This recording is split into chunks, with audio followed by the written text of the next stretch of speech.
Bonjour à tous, donc je vous retrouve avec Minette pour la conclusion générale de ce cours sur l'animal que nous avons mené pendant quelques semaines ensemble. Alors cette conclusion sera d'abord un bilan, bien évidemment, mais j'essaierai aussi de vous proposer quelques ouvertures.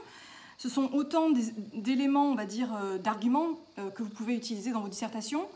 Et j'ai eu envie de vous proposer un petit bilan sur le thème de la chasse, parce que nous étions partis de ce thème de la chasse, une chasse nécessaire, et puis là nous entrons dans la modernité avec une chasse qui n'est plus nécessaire et qui est plutôt une tradition ou pour certains un sport.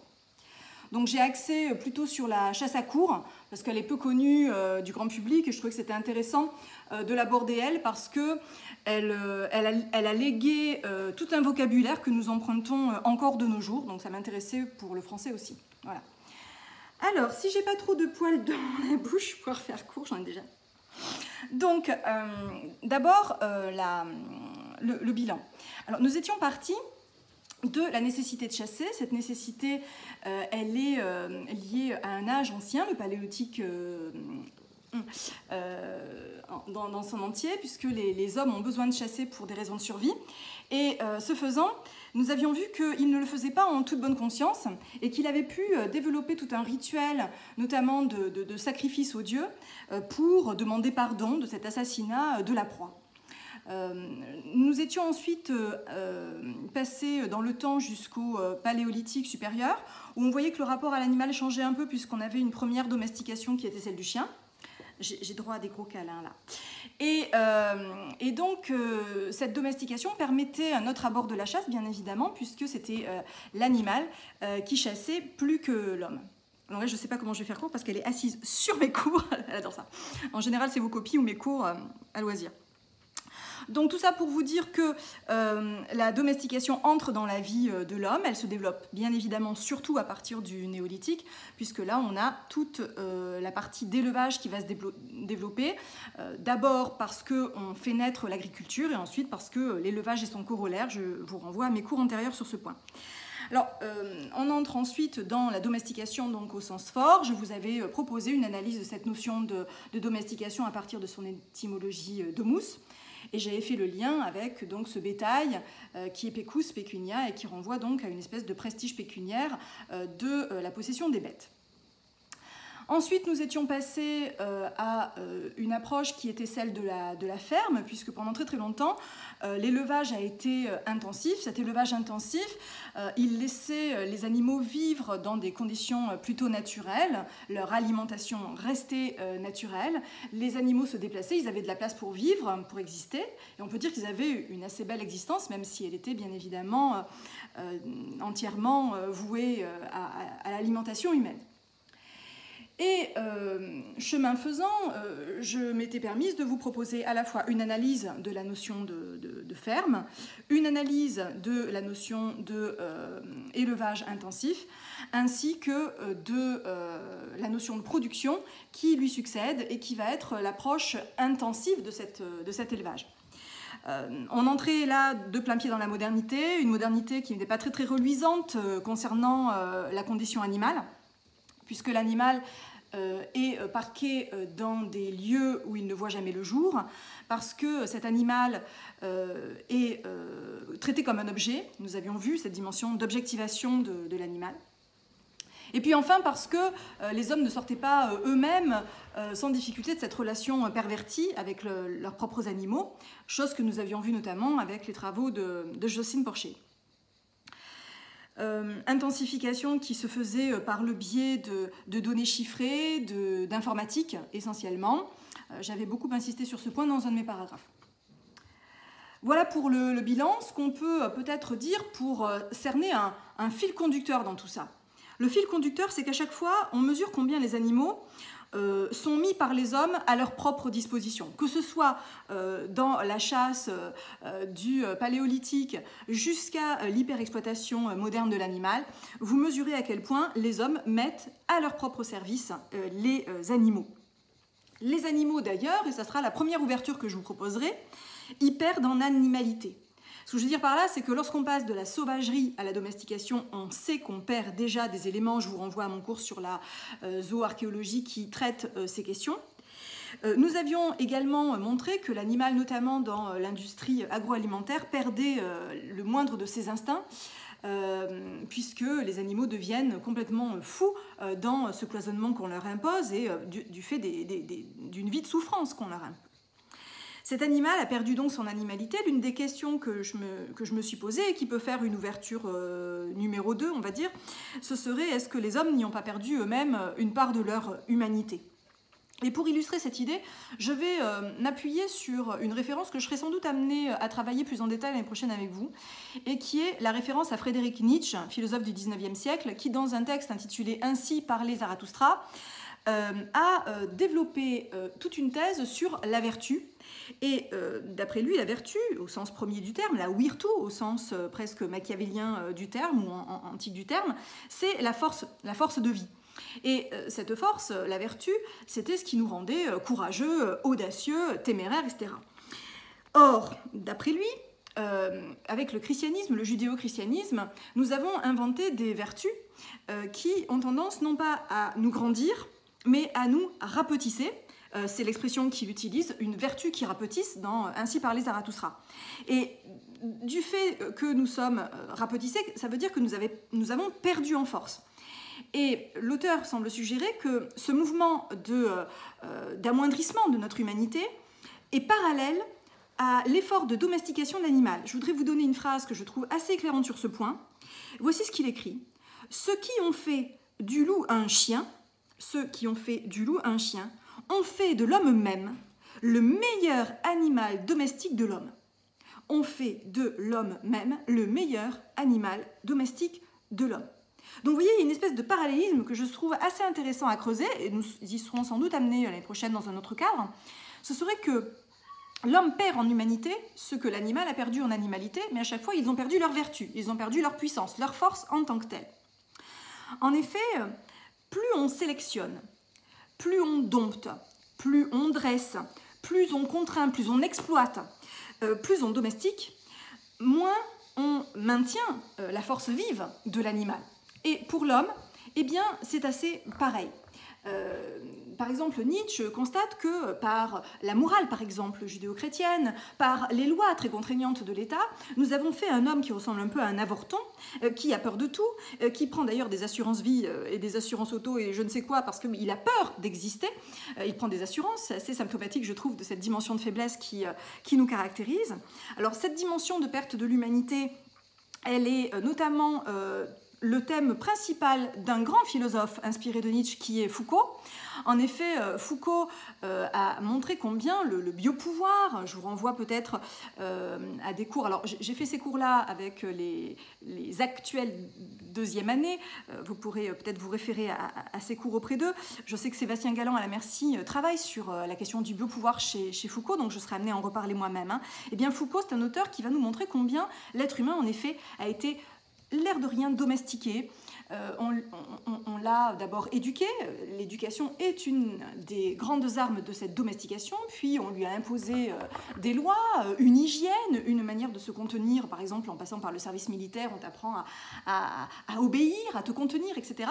C'est-à-dire que tous ces éléments orthopédiques font que nous sommes nous-mêmes devenus l'animal domestique par excellence. Elle est en train de bouger le téléphone à la minette, donc je crois que ça va finir mal ce cours, ma cocotte.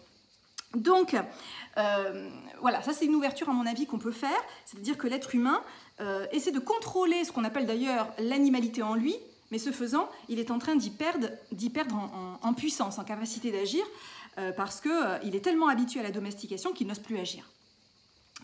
Alors le dernier point sur lequel je voulais ouvrir, et qui sera donc celui que je développerai le plus, c'est la chasse dans tout ça. Parce que nous avons donc, à travers ce long processus d'analyse, montré comment on avait moins besoin de la chasse, on n'a même quasi plus besoin au sens de la survie. Mais cette chasse, est-ce qu'elle a complètement disparu de nos existences? Alors d'abord, elle existe dans des sociétés qui sont restées chasseurs-cueilleurs. Je pense aux Inuits, aux Pygmées, à certaines micro-sociétés de la forêt amazonienne, aux aborigènes également. Donc il y a une pratique de la chasse qui est directement associée à la pratique du chasseur-cueilleur donc ancestrale, et c'est encore une pratique de survie alimentaire, vous le constatez ici. Mais si l'on aborde donc ces sociétés qui sont plutôt donc devenues des sociétés d'élevage, qui ont ratiboisé leurs forêts et vivent dans des plaines fertiles, eh bien la chasse est devenue de moins en moins prioritaire.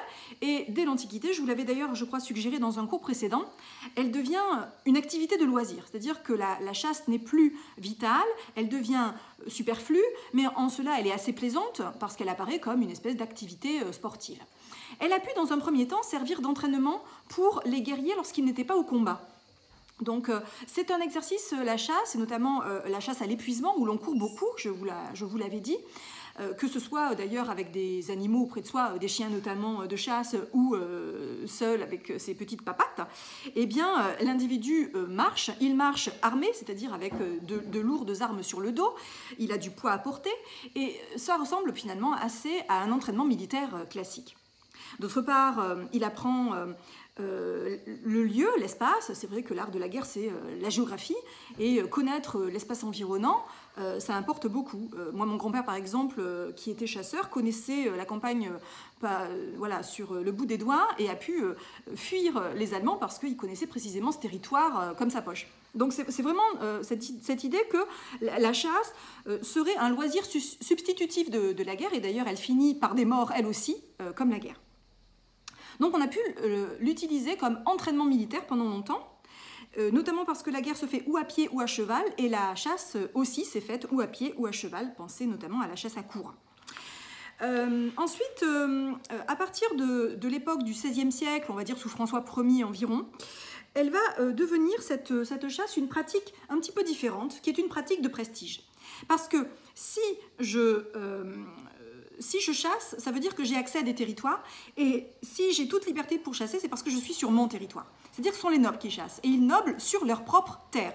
Leurs terres sont composées, vous le savez, de territoires pour l'agriculture, ils ont des paysans qui travaillent pour eux, c'est l'ancien système féodal qui s'est transmis jusqu'à nos jours, et puis ils ont des bois, et dans ces bois, il n'y a pas grand-chose à utiliser, il y a une faune sauvage qui perdure, et donc ils vont en quelque sorte investir ce lieu de la forêt ou du bois pour y pratiquer cette chasse.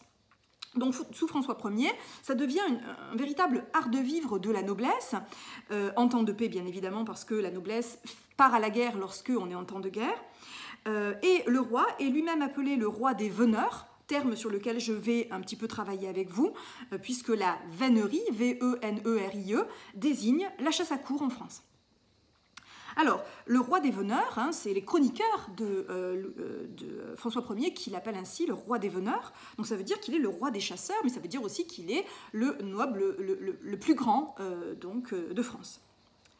Alors, cette chasse à courre, je vous ai dit qu'on l'appelait vénerie. Je m'explique un petit peu sur le sens premier de ce terme. Ça vient d'un mot latin qui est venor venari, qui est un verbe déponent, pour ceux qui ont fait un peu de latin, venor venari. Alors, venor, c'est traquer un animal jusqu'à le prendre, et c'est bien sûr la manière de chasser, telle qu'on la pratique dans l'Antiquité. Donc, on peut traduire par chasser ou poursuivre un gibier. Voilà, venor. Et donc, ce terme a donné vénerie, qui est l'art d'une chasse par la traque, une chasse à l'épuisement. Et a donné veneur, le veneur, c'est celui qui va pratiquer cette chasse. On distingue d'ailleurs la grande vénerie et la petite vénerie. Toi, si tu continues, je vais m'adonner à la petite vénerie sur ta personne. Alors, la grande vénerie, qu'est-ce que c'est? C'est lorsque vous traquez des grandes bêtes, chevreuils, cerfs, sangliers, etc. Donc, des animaux qui sont plutôt gros. On les appelle, donc, ces pratiques de grande vénerie. Et puis, il y a la petite vénerie, donc c'est la minette, là, le lièvre, le renard, le lapin, le blaireau. Voilà, tous ces animaux qui sont plus petits et qui font donc la petite vénerie. C'est un mot veneur qu'on utilise encore dans la pratique culinaire, puisque la sauce grand veneur, c'est une sauce pour accompagner les viandes. Alors il y a du jus de viande mélangé à du vin rouge, enfin bon, je vous laisse aborder ces questions si elles vous intéressent.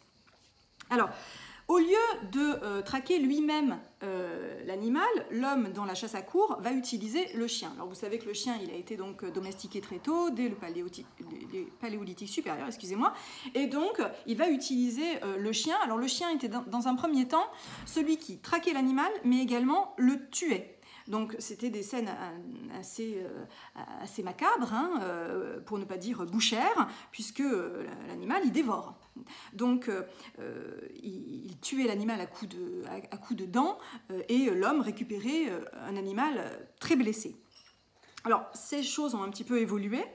Et donc, ce chien qui chasse, et chez qui, bien évidemment, on éveille l'esprit, l'instinct du prédateur, hein, c'est ça qu'on attend du chien, c'est qu'il sente, qu'il utilise son flair pour flairer la bête, mais également qu'il attaque, qu'il traque et attaque, eh bien, c'est l'homme qui va prendre souvent le relais et qui va tuer l'animal. Par exemple, pendant très très longtemps, alors il n'y avait pas les armes à feu, on utilisait une dague, une espèce de couteau, qui permettait de tuer très rapidement l'animal qui avait été traqué préalablement par le chien. Alors cette chasse qui est liée au chien, on l'appelle pratique ou technique ou art synégétique. Synégétique, c'est qui a trait au chien, en grec kunos, C-Y-N-O-S. Kunos, c'est le chien, ça a donné le terme cynique également, vous connaissez peut-être Diogène, le philosophe cynique, on sera emmené, je pense, à en reparler également dans l'année. Donc cette chasse, ce qui est quand même intéressant, c'est que vous mesurez à quel point il s'agit d'exploiter des animaux pour en tuer d'autres. Donc on est quand même dans quelque chose qui est assez étonnant du point de vue du sens. On va utiliser des chiens, parfois des rapaces, pour traquer d'autres animaux. C'est des animaux qu'on dresse contre d'autres. Ce qui n'est pas forcément, dans un premier temps, l'instinct premier de ces derniers, même s'ils ont un instinct de chasseur. Est-ce qu'ils vont traquer cette proie-ci qu'un chien s'attaque à un cerf, par exemple, ça peut sembler assez étonnant. Mais eux sont en meute, ils sont nombreux, alors que le cerf est seul. Que fait l'homme ? Il suit, bien sûr, ses chiens, et puis il les contrôle, il les rappelle, il les rabat, etc. Alors, je vais essayer de vous décrire un petit peu une chasse à courre. Alors, bon, j'ai pris mes informations dans des sources qui sont assez indirectes, parce que moi, je ne pratique pas cet art synégétique, pardon. On commence par faire le pied. Alors, faire le pied, qu'est-ce que c'est ? C'est, avant d'aller à la chasse, on va essayer de repérer les passages des animaux, et voir quel peut être éventuellement le territoire d'un de ces animaux, puisque les territoires sont assez restreints, et on va choisir donc une bête à traquer. Donc celui qui fait le pied, il part avec un chien, le chien flaire quelques bêtes dans le bois, et puis finalement on va choisir nous ensuite quelle est la bête qu'on va traquer le lendemain. C'est un chien qui a un flair tout à fait expert, et on l'a appelé le limier, et je pense que vous mesurez que c'est une expression fin limier qu'on utilise encore de nos jours. Le fin limier, c'est celui qui a du flair et qui sait, par exemple, dégoter une bonne affaire ou semble expert dans son art. Une fois que cet homme, avec son chien, a capté l'existence d'une proie à tel ou tel endroit, il revient, c'est ce qu'on appelle le rapport, et c'est au maître d'équipage maintenant de choisir quel animal il va vouloir traquer et d'organiser la chasse à part entière. Donc après cette étape du rapport, c'est l'attaque. On met la meute sur la piste de l'animal et on choisit de ne traquer qu'un animal. Vous connaissez la fameuse expression « on ne court pas deux lièvres à la fois », elle vient de là. Si un animal est levé, les chiens l'ont repéré, donc ça veut dire qu'ils vont se mettre à aboyer, ils donnent de la voix. Ça a donné une expression que vous connaissez fort bien, qui est être aux abois. Être aux abois, c'est l'état de la proie traquée qui est entourée, cernée par des chiens qui aboient. Donc ça, c'est ce moment où le lancer des chiens a été fait, les animaux donnent de la voix parce qu'ils ont levé une proie, un gibier. Une fois que le gibier donc, est trouvé, les hommes viennent et abattent cet animal, soit avec la dague dont je vous parlais à la mode ancienne, soit, et c'est plus fréquent de nos jours, par une arme à feu. Une fois que la chasse est finie, il y a des rituels. D'ailleurs, j'ai oublié de vous le dire, mais c'est un mot que j'aimerais que vous reteniez. Lorsque le chasseur veut prévenir autour que l'animal est trouvé et que les chiens l'ont levé, il va sonner avec son corps de chasse ce qu'on a appelé l'alali, H-A-2-L-A-L-I. Sonner l'alali, c'est encore une expression qu'on rencontre de nos jours. Il est à portée de chien. on prévient par les sons du cor de chasse, qui est d'ailleurs un instrument qui a été entièrement créé pour la chasse. Et on tue l'animal, je vous le disais, soit c'était les chiens qui le tuaient, soit c'est l'être humain qui le chasse. Et à la fin a lieu ce qu'on appelle la curée. Alors, C-U-R-E-E, la curée, qu'est-ce que c'est? C'est une espèce de cérémonie qui suit la mise à mort de l'animal, où le chien peut avoir une récompense, c'est-à-dire des parties de ces animaux qu'il va pouvoir manger. Elle est destinée, cette cérémonie, à rendre hommage à l'animal qui a été tué. Donc, on rend hommage à l'animal de chasse. On récompense également les chiens, en leur donnant, donc, je vous le disais, quelques morceaux. On sonne les fanfares, etc. Et puis ensuite, les veneurs qui ont participé à cette chasse gardent les meilleurs morceaux de viande et font banquet. Et gardent également souvent la tête de l'animal, pensez à ces trophées, une tête de cerf, de sanglier, etc., qu'on trouve parfois dans des propriétés de chasse à courre. Alors, pour finir cette analyse, je voudrais vous montrer que, bien évidemment, cette pratique, aujourd'hui, la noblesse, elle est plus grand-chose, elle est une toute petite minorité de notre population, mais cette chasse n'a pas pour autant disparu, elle s'est ouverte au XXe siècle à un public qui est un peu plus large. Et la majorité, on va dire, des équipages, puisque c'est comme ça qu'on les appelle, donc ces ensembles de chiens formés pour la chasse à courre, les équipages, ça peut être des chevaux, etc., sont constitués en associations, donc sont des hommes qui s'inscrivent et font partie d'associations, ils payent une cotisation, comme tous les membres d'une asso, comme des sociétaires de clubs sportifs. Enfin, on est vraiment dans cette dimension presque sportive de la chose. Alors, je vous renvoie à un film qui, à mon avis, décrit tout à fait bien ce qu'est la réalité d'une chasse à courre, qui est le film de Jean Renoir. Jean Renoir, c'est un cinéaste très important du XXe siècle, qui est d'ailleurs le fils de Renoir, l'impressionniste.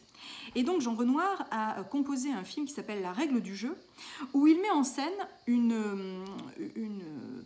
haute bourgeoisie un peu désœuvrée qui s'ennuie, qui a besoin de se divertir, un peu, donc pour tromper l'ennui, pratique cette chasse, et qui va véritablement se livrer à un massacre synégétique, qui d'ailleurs va tellement être excessif que ça va finir en meurtre sur l'un des convives. Je pense que c'est un film qui vous fera comprendre toute l'inanité, bien évidemment, de ce geste, la brutalité également, mais aussi toute la dimension de rituel, de codification de la noblesse autour de cet ennui de la haute bourgeoisie désœuvrée.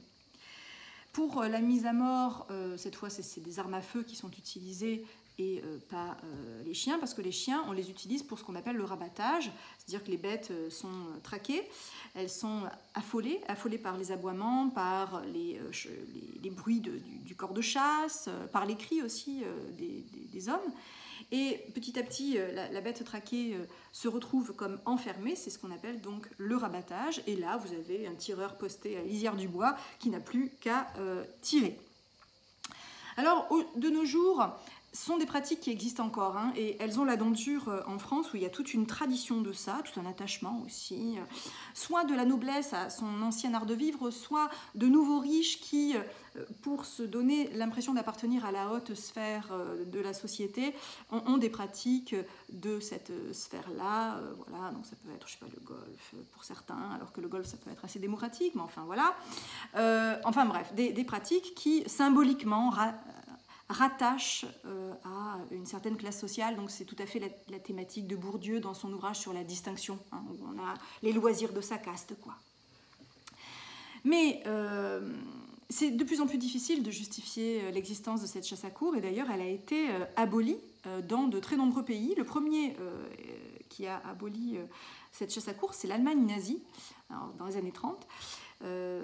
Et puis ensuite la Belgique dans les années 90, je crois que c'est en 1995, puis la Grande-Bretagne qui a commencé par l'Écosse en 2003, puis tout le reste de la Grande-Bretagne à partir de 2005. La France, au contraire, bien évidemment, tient ferme sur cette tradition-là, comme elle est très attachée encore à la corrida sur laquelle on a beaucoup de mal à légiférer, ou des pratiques de cirque. Donc il y a énormément de pays qui pratiquent très ouvertement la chasse à courre, la France, l'Irlande du Nord, l'Australie, le Canada, la Nouvelle-Zélande, les États-Unis, enfin bon. Et elle est bien sûr, et c'est ça l'avantage peut-être de nos sociétés, c'est que nous réglementons, nous avons tout un apport juridique. Le législateur a prévu un encadrement très strict de cette chasse. C'est dans le Code de l'environnement notamment. Mais si vous regardez un petit peu ces questions sur Internet ou dans des articles de journaux, vous verrez que régulièrement, on a des projets de loi pour abolir cette chasse à courre. Et puis, vous avez derrière, est-ce qu'on appelle ça un lobby ou des réseaux d'influence qui font qu'on a beaucoup de mal à faire passer ce genre de loi. Peut-être parce que les Français ne sont pas encore assez distancés de certaines de leurs traditions. Ils sont tachés. Enfin bon, là, je vous laisse en juger par vous-même. Donc cette chasse à courre, elle a au moins été extrêmement réglementée. On ne peut pas sortir son fusil n'importe quand, n'importe où. On ne peut pas traiter les animaux n'importe comment, notamment les chiens ou les chevaux qu'on utilise. Et on évite toute forme de sauvagerie gratuite autant que faire se peut. Et puis bien sûr, je voudrais finir par vous évoquer quelque chose que vous connaissez bien et peut-être que vous le partagez.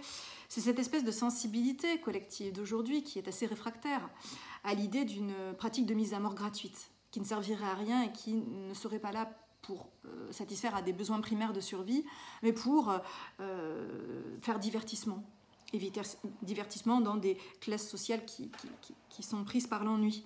Ça fait paraître la chasse absolument inutile et barbare. Et je pense que nous avons de plus en plus de mal, nous modernes, à considérer cette pratique sans avoir un abord critique sur cette dernière. Ces éléments critiques, je les aborderai l'année prochaine en détail en essayant de vous montrer à la fois quels sont les arguments de ceux qui la défendent, cette chasse, et quels sont les arguments de ceux qui la fustigent.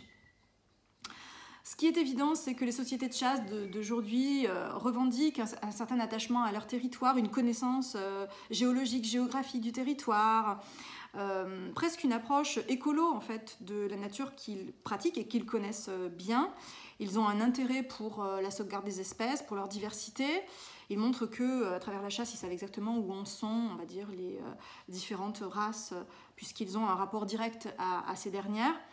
Voilà, ils revendiquent en tout cas, on essaie de se donner une conscience comme on peut, mais en tout cas, je ne crois pas qu'on puisse leur faire des procès d'intention à ces gens-là.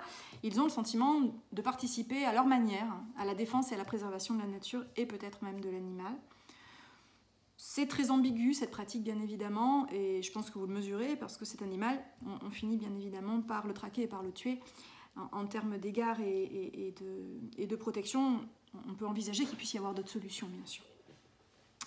Donc voilà pour cette question et la chasse dans tout ça que je me suis posée pour finir cette dernière ouverture de conclusion. Voilà, j'achève ce cours. Donc ça veut dire que la prochaine fois que vous aurez affaire à moi, et je l'espère, ça sera en chair et en os, ce qui me permettra d'avoir des gens face à moi qui réagissent, qui posent des questions, d'être pas toute seule face à mon écran de téléphone portable, parce que là franchement on ne peut plus. Voilà, j'ai hâte de vous voir. Bravo pour votre intégration en deuxième année et je pense qu'on va travailler ensemble. Sachez que ce que je vous ai proposé consiste pour mon cours en environ une vingtaine de pages tapées, donc je pense qu'on a quand même pas mal avancé dans l'année parce que j'ai fait un cours qui est assez dense et nous aborderons donc l'angle philosophique plus en détail l'année prochaine parce que c'est vrai que c'est pas trop sous cet angle que j'ai abordé le sujet en commençant. Merci beaucoup, passez d'excellentes vacances les uns et les autres. Prenez soin de vous, prenez soin de vos amis les bêtes et de vos amis les êtres humains. À bientôt!